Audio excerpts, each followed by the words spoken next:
Greetings, Greece. We are anonymous.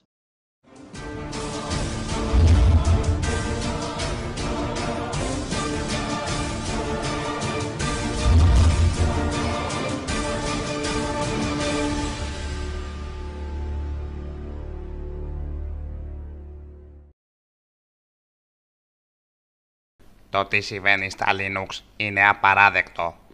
Αλλοιώνετε με τις ανευθυνότητές σας το πιο ιερό στοιχείο που έχει το λειτουργικό σας, την ασφάλεια. Η ασφάλεια γεννήθηκε στο λειτουργικό σας και εσείς με τις πράξεις σας και τα τηλεφωνήματά σας στις τράπεζες διαστρεβλώνετε την αλήθεια. Τι ηρωνία. Κάνετε αγορές από το κατράνι πίσω από τις πλάτες όλου του κόσμου και κυρίως του αδερφού σας. Ρίξατε τις ευθύνες στο Air Tickets διαστρεβλώνοντας για ακόμα μια φορά το κύρος των Linux. Είμαστε οι Anonymous.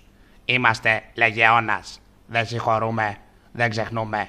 Να μας αναμένετε. Το τμήμα παραπώνων της Alpha Bank διαδηλώνει εναντίον σας, αλλά δεν θέλετε να ακουστούν οι φωνές τους. Οι αυθαίρετες πράξεις σας πρέπει να τιμωρηθούν. Η ζυγαριά θα περάσει στα χέρια μας, στερώντας σας το δικαίωμα να γνωρίζετε το βάρος σας.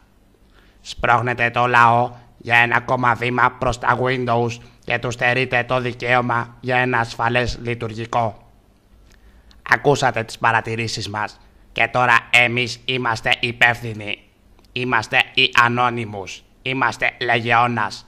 Δεν συγχωρούμε, δεν ξεχνούμε. Να μας αναμένετε. Οι χρήστες του Linux δεν θα πρέπει να φοβούνται τον Τάσο.